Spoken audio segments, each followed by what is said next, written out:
ಅದು ಹೊರತುಪಡಿಸಿ ಯಾರನ್ನೋ ಮೆಚ್ಚಿಸ್ಕೊಳ್ಳಿಕ್ಕೆ ನೀವು ಏನು ಟೀಕೆ ಮಾಡಿದ್ರು ಮುಂದಿನ ಚುನಾವಣೆ ಇದೆಯಲ್ಲ ಸರ್ವನಾಶ ಆಗೋಯ್ತೀರಿ, ಹುಷಾರು, ಎಚ್ಚರಿಕೆ ನಿಮ್ಗೆ ಹೇಳ್ತಕ್ಕಂಥದ್ದು. ಇಲ್ಲಿ ನಾವು ವಿರೋಧ ಪಕ್ಷದಲ್ಲಿ ಇರೋದು ಇಲ್ಲ, ಸರ್ಕಾರ ನಡೆಸೋದು ಜನಪರವಾದಂಥ ಕಾರ್ಯಕ್ರಮ ಮಾಡಿ ಅಂತ ಹೇಳಿ, ಯೋಜನೆಗಳ ಹೆಸರಿನಲ್ಲಿ ದುಡ್ಡು ಹೊಡೀರಿ ಅಂತ ಅಲ್ಲ. ಈಗ ಬಿಡದಿ ಪ್ರಾಜೆಕ್ಟ್ದು ಇವತ್ತು ಅದರಿಂದ ದೊಡ್ಡ ಅಡ್ವರ್ಟೈಸ್ಮೆಂಟು, ಯಾರೋ ಪಾಪ ರಾಜಣ್ಣ ಅನ್ನೋಕ್ಕಿಲ್ಲ, ನಿಮ್ಮ ಯೋಗ್ಯತೆಗೆ ಸರ್ಕಾರ ಕೂಡ ಯೋಗ್ಯತೆ ಇಲ್ಲ, ಯಾವ್ದಕ್ಕೂ ಜಾಹೀರಾತು ಕೊಡ್ತೀರಿ? ಪಾಪ ನೊಂದು ಬಿಟ್ಟವ್ರಂತೆ. ಏನು ಇಸ್ಪಿಟ್ಟಾಡ್ ನೊಂದವ್ರ? ಪಾಪ ಸಂಕಷ್ಟಕ್ಕೆ ಒಳಗಾಗಿರೋದು. ಇಲ್ಲ ಅದಂಥ ಆನ್ಲೈನ್ ಲಾಟ್ರಿ ನಡೆಸಿ ಸಂಕಷ್ಟಕ್ಕೆ ಒಳಗಾಗಿದ್ದೀರಾ? ಅದಕ್ಕೆ ಭೂಮಿ ಮಾರಾಟ ಮಾಡಬೇಕಾ? ಆ ಸಾಲ ತೀರಿಸ್ಕೊಳ್ಳೋದಕ್ಕೆ. ಬಿಡದಿ ಪ್ರಾಜೆಕ್ಟ್ದು ಅದೇನು ಹೇಳೋಲ್ಲ, 2018ರಲ್ಲಿ ಏನು ಅಡ್ವರ್ಟೈಸ್ಮೆಂಟ್ ಕೊಟ್ಟವರಲ್ಲ, ಕುಮಾರಸ್ವಾಮಿ ತಕ್ಕದ್ದು ಯಾರು ಬಂದಿದ್ರೋ ಗೊತ್ತಿಲ್ಲ. ಬಿಡದಿ ನಮ್ಮ ರೈತರು ಅದೇನೋ ರೆಡ್ ಝೋನ್ ತೆಗೀರಿ ಅಂತ ಹೇಳಿ ಮಾತನ್ನ ಒಂದು ಜಾಹೀರಾತು ಕೊಡೋಕ್ಕೂ ಒಂದು ಜನ ನಂಬ್ಕೊಳ್ಳೋ ಥರ ಜಾಹೀರಾತು ಕೊಡಿ. ನೀವೇ ಅದೆಂತ ನೆನ್ನೆ ಹೇಳಿದ್ದೀನಿ, ಸತ್ಯಶೋಧನಾ ಸಮಿತಿ ಕಾಂಗ್ರೆಸ್ದು ಇದೇ ಶಿವಕುಮಾರ ಮೆಂಬರ್. ಅದಕ್ಕೆ ಈಗೇನು ಮುಖ್ಯಮಂತ್ರಿಗಳವರ ಪ್ರಾಜೆಕ್ಟ್ ಮಾಡ್ತೀನಿ ಅಂತ ಹೇಳಿ ಅವ್ರು ಕೊಟ್ಟಿರೋ ವರದಿ ನೆನ್ನೆ ತೋರಿಸಿದ್ದೀನಿ ನಿಮಗೆಲ್ಲ.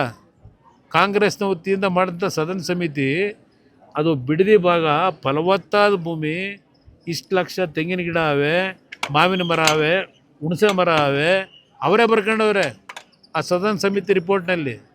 ಅದನ್ನು ನೆನ್ನೆ ಜನಗಳ ಮುಂದೆ ಇಟ್ಟಿದ್ದೀನಿ. ಅವತ್ತೇನು ಹೇಳಿದ್ರು, ಅವತ್ತು ಅವರೇ ಹೇಳಿದ್ದಾರೆ ಸದನ ಸಮಿತಿ ರಿಪೋರ್ಟ್ನಲ್ಲಿ, ಕುಮಾರಸ್ವಾಮಿಯವರ ಸರ್ಕಾರದಲ್ಲಿ ಯಾವುದೇ ರೀತಿಯ ಒಂದು ಪ್ರಿಲಿಮಿನರಿ ನೋಟಿಫಿಕೇಷನ್ ಆಗಲಿ ರೈತರ ಭೂಮಿಯನ್ನು ತೆಗೆದುಕೊಳ್ತಕ್ಕಂಥ ಅಧಿಸೂಚನೆ ಹೊರಡಿಸಿಲ್ಲ ಅಂತೇಳಿ ಆ ಸದನ ಸಮಿತಿ ರಿಪೋರ್ಟಲ್ಲಿ ಅವರೇ ಬರ್ಕೊಂಡವೆ ಕಾಂಗ್ರೆಸ್ನವು.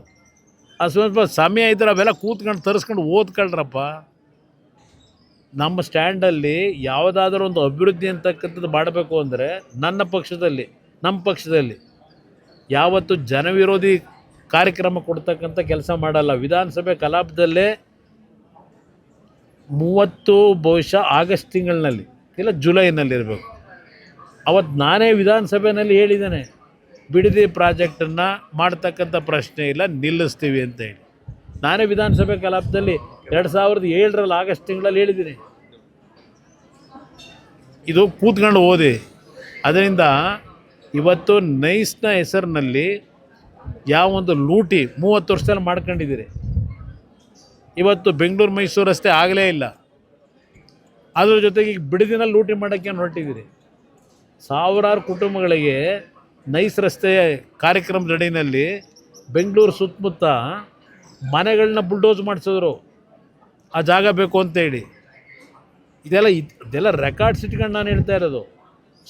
ಹೈಕೋರ್ಟ್ನ ಆದೇಶದ ಮೇರೆಗೆ ಹೇಳ್ತಾ ಇದ್ದೀನಿ. ಹಿಂದೆ ಇದೇ ಕಂಪ್ನಿ ಹಲವಾರು ನ್ಯಾಯಾಲಯಗಳ ತೀರ್ಪುಗಳನ್ನು ದಾರಿ ತಪ್ಪಿಸಿ ಸುಳ್ಳು ದಾಖಲೆಗಳನ್ನು ಸೃಷ್ಟಿ ಮಾಡಿಸಿ ಕೆಲವು ಅಧಿಕಾರಿಗಳು ಕೆಲವು ರಾಜಕಾರಣಿಗಳನ್ನು ಮುಂದಿಟ್ಕೊಂಡು ದಾರಿ ತಪ್ಪಿಸಿದ್ದಂಥದ್ದು ಏನಿದೆ, ಇವತ್ತು ಹೈಕೋರ್ಟ್ನ ಮುಂದೆ ನಿಜವಾದಂಥ ದಾಖಲೆಗಳನ್ನು ಪ್ರೊಡ್ಯೂಸ್ ಮಾಡಿದ ಮೇಲೆ ಹೈಕೋರ್ಟ್ ಇವತ್ತು ಕೊಟ್ಟಿರೋ ತೀರ್ಪಿದು. ನನಗೆ ಇದರಲ್ಲಿ ಯಾವುದೇ ಹಠ ಇಲ್ಲ.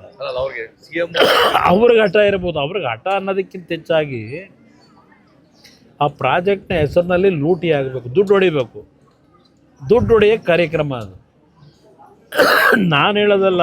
ಇವತ್ತು ಅಲ್ಲಿ ಆ ಲೋಕಲ್ MLA, ಆ ಕ್ಷೇತ್ರದ MLA ಈಗೇನೋ ಮಂತ್ರಿ ಆಗೋರೆ, ಅವ್ರು ಏನೇನು ಹಿಂದೆ ಮಾತಾಡೋರೆ ಪಾಪ ಸೋಷಿಯಲ್ ಮೀಡಿಯಾದಲ್ಲಿ ತೋರಿಸ್ತಾರೆ ಹುಡುಗರುಗಳು. ಸ್ವಲ್ಪ ಅದನ್ನೊಂಚೂರು ತೆಗೆದು ನೋಡೋಕ್ಕೆ ಹೇಳಿ ಅವರಿಗೆ. DLF ಇಂದ ಕಿಕ್ ಬ್ಯಾಕ್ ಬಂದಿದೆ ಅಂತ ಹೇಳಿ ಯಾರಿಗೆ? ಕುಮಾರಸ್ವಾಮಿ ಅವರು DLF ಕಿಕ್ ಬ್ಯಾಕ್ ಪಡೆದಿದ್ದಾರೆ ಅಂತ ಹೇಳಿ. ಕಿಕ್ ಬ್ಯಾಕ್ ಪಡೆದಿದ್ರೆ ಸರ್ಕಾರ ಅವ್ರದ್ದೇ ಇದೆ ಅಲ್ವಾ?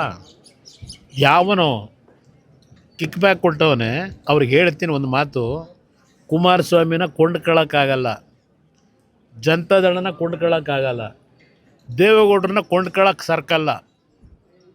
ಎಚ್ಚರಿಕೆಯಲ್ಲಿ ಮಾತಾಡಲಿ.